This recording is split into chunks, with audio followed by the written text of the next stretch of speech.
Hi everyone, this is Randy Young and welcome back into another of our Winter Sports Coaches Corner program. This is week number 3 of our 10-part series. Our thanks to Harry Wright for filling in for us last week.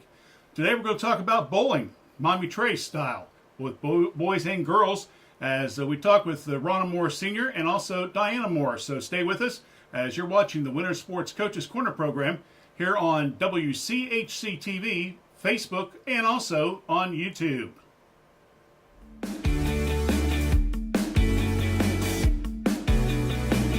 High school students and adults do have a choice in continuing their education. Great Oaks Career Campuses offer youth over 30 career programs that students from 36 different school districts take advantage of. Plus, Great Oaks offers a dozen full-time programs as well as part-time certification program and short-term classes for enjoyment and lifelong learning. For details on locations or to make an appointment to talk with representatives, contact Laurel Oaks location in Wilmington at 800-752-5480 or visit their website at greatoaks.com. Coach's Corner is brought to you in part by Courthouse Manor and St. Catharines Manor.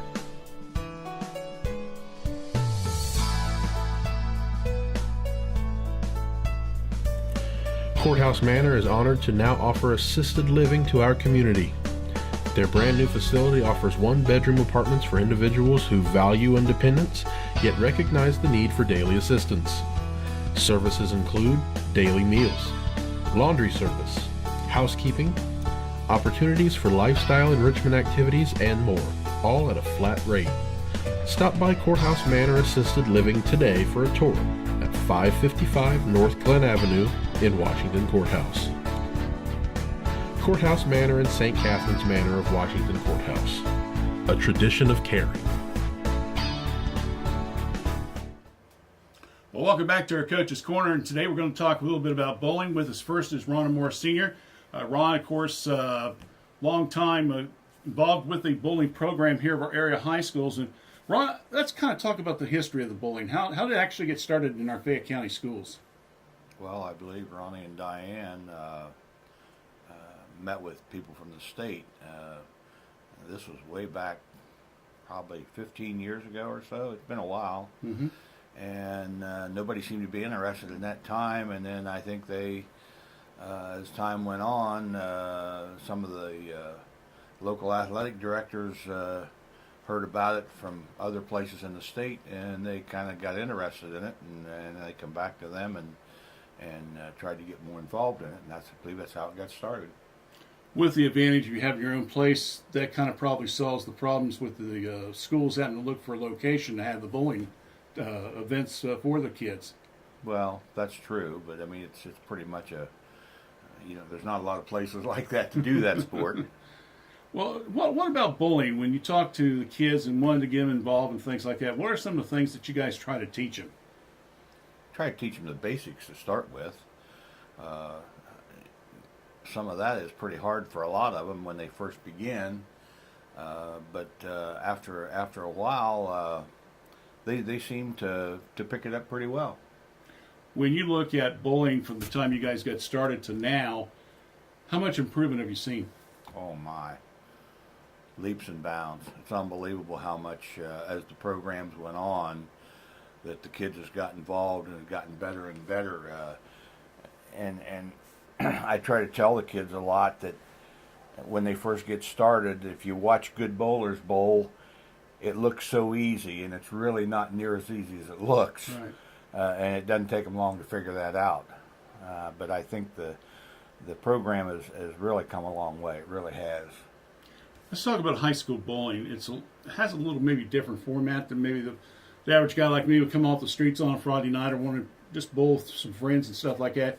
How is the format set up for an event or a match in high school bowling? In most of our FAC matches, we will bowl 2 regular games. That means each of the players will bowl 2 complete games, and then we will bowl 3 Baker games. And the Baker games is set up with all 5 people on the team bowling twice during the game. Oh, okay. So it becomes quite a team effort in the end. course, it does help if you bowl two good individual games to start off with. That will help your team in the long run, right? Oh, no question. Most pins win. Is that how it works out? That's how it works. No, most pins win. But you can even fall behind with the individual games and catch up in the Baker. That's happened before. Or vice versa. Okay. Well, let's look at Miami Trace. Who are some of your key players or some of your key bowlers for this year? Probably our senior top guy on this. That's a senior is Mike West, and then there's Jay Cadill. He's a junior. Andrew Amore. He's a junior. The other two guys that probably make up the starting five is James Kaiser, and the freshman in the group is Connor Collins, and they're all doing pretty well. Do you see the number of kids trying out for bowling? Have they increased, or has it basically stayed the same? No, I think it's gotten a little better, kind of with each year.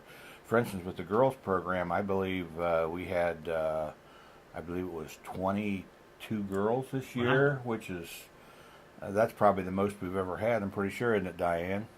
Mm-hmm. Yeah. Well, that's good.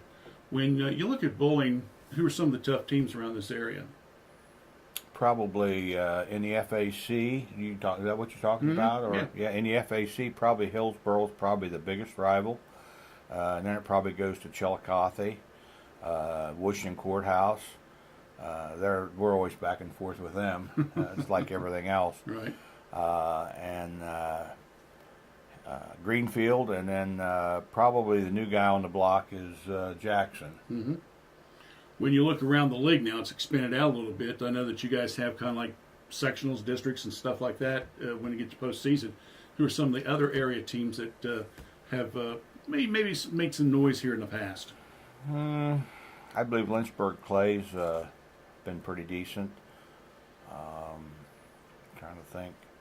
Zane Trace is usually pretty good. Circleville? Jonathan Alder. Circleville? How's their teams? They're okay. They haven't been one of the tougher ones. Oh, okay. But Jonathan Alder's usually pretty tough. We usually have a chance to go up against them in our Baker tournament here and their Baker tournament up there. We usually go up there. That'll be coming up here. In fact, I believe this Saturday, I believe. Okay.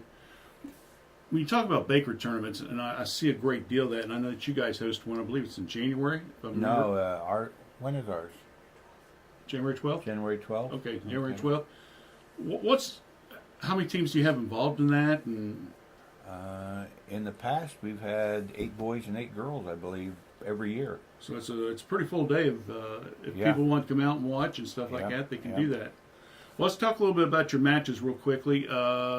Do you guys have particular days that you bowl on, or does it kind of rotate, or how's that work? No, we set up schedules at the beginning of the year, and it's just set up ahead of time.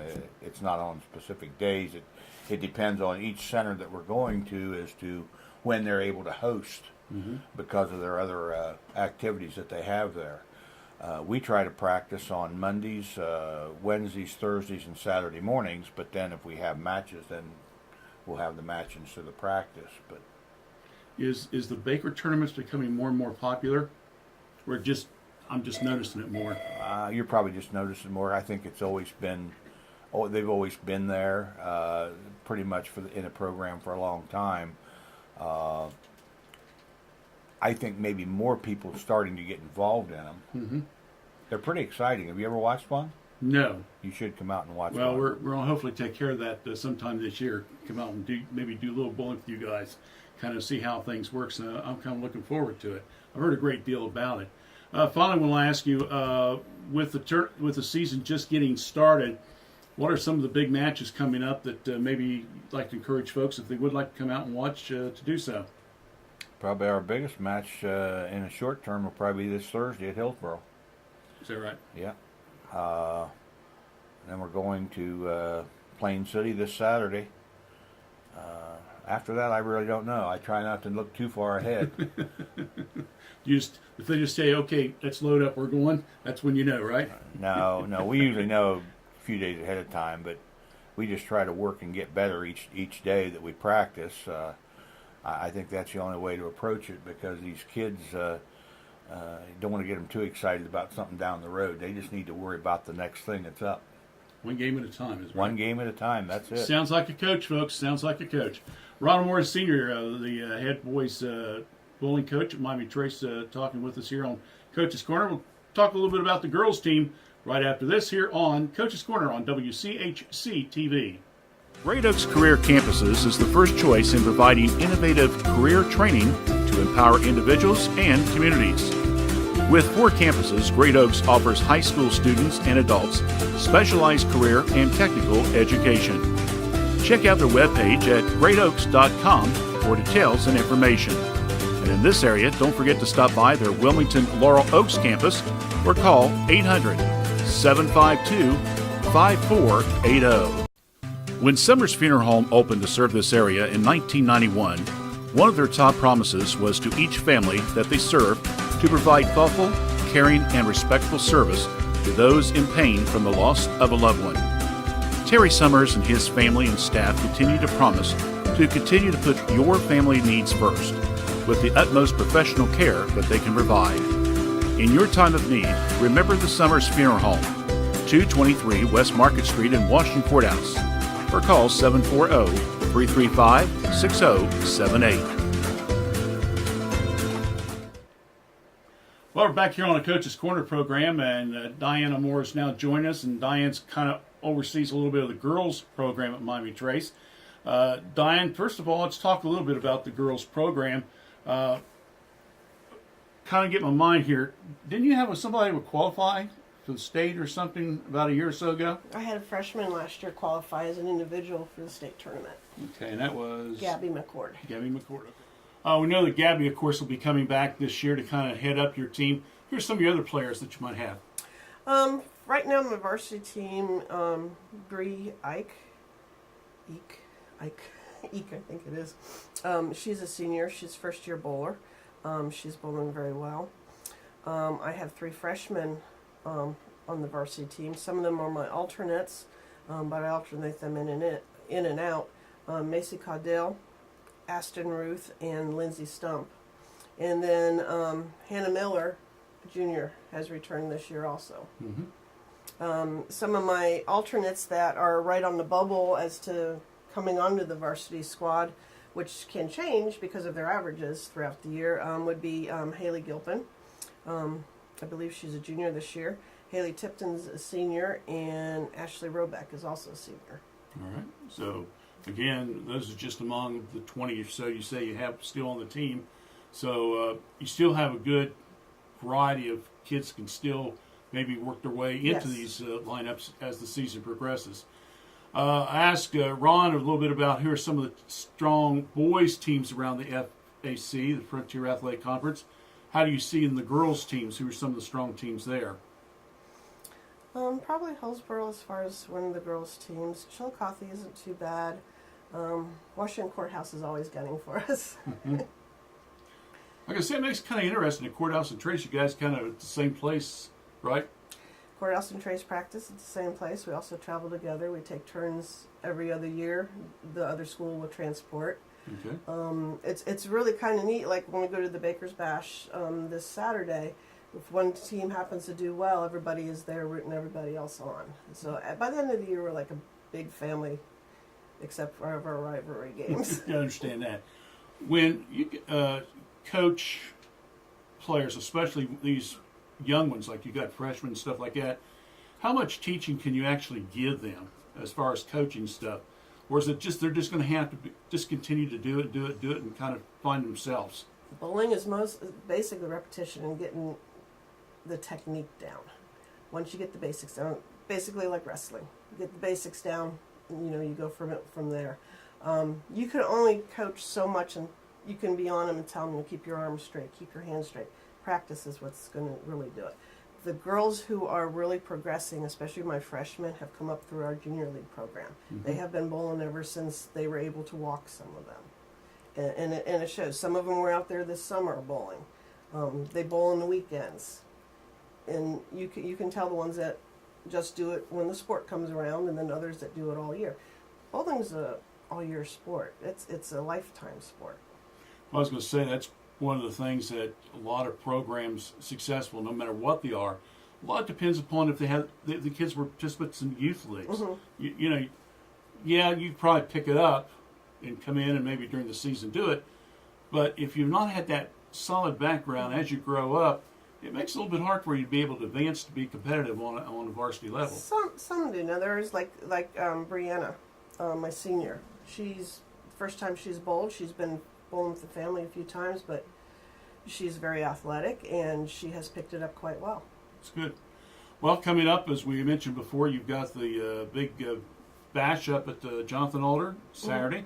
What are some of the other big events coming up that you can think of off the top of your head that if folks have a chance to come and watch you guys, that you encourage them to do so? We have our home matches, which I believe are probably listed online. If you go to the Trace website, they can come to any of them, and it's encouraged, if they want to come in and see what it's all about, come on out and see what it's about. January 12th, we are hosting our own Baker Bash, which is kind of exciting to see. Well, again, we'd like to once remind you we're going to try to do a couple of the Courthouse Trace bowling matches. I've been told we can do it, so we'll see what happens. But we'll try it. We'll try it. We'll have announced the dates of that a little bit later on, and we'll be able to do it on Facebook Live, and then later on you can watch it on TV and on YouTube as well. Finally, with the bowling season amongst us here, obviously you have kids that are involved in other activities and stuff like at school, but are some of these kids involved in other sports, or do you know? They're not able to do anything bowling-wise because they're participating in that. Mm-hmm. I do know of one of them that is wrestling and bowling at the same time. You have to pick which one's your main one, though. Bowling is his main, but when he's not bowling, he is wrestling. Okay. There are some, I believe, that are doing maybe some intramural basketball or whatever. Well, I know bowling is one of the sports that the high schools were trying to offer to kids that maybe don't play a lot, like football, basketball, and stuff like that. Give them another alternative sports they can participate in. So I was just wondering how many is taking advantage of it. It sounds like a good number of kids. And that's the main thing, is get involved, get well-rounded, learn a little bit about sports, teamwork, and things like that, even though individually, a lot of it depends upon what you do. But right. Like, with the Baker games and stuff like that, helps with teamwork as well. All right, so again, we want to encourage you folks. Again, the schedules will be online for the different prospective school systems. Basically, if Trace is at an event, Courthouse is going to be there as well. And we'll talk to the Courthouse bowling coaches in a couple of weeks here on our winter Coaches Corner program. I want to thank Ronna Moore Sr. and also Diana Moore for coming out and talking with us today. Hope you've enjoyed the program. We'll be back next week at the same time for another Winter Sports Coaches Corner program on WCHC TV, also on Facebook and YouTube.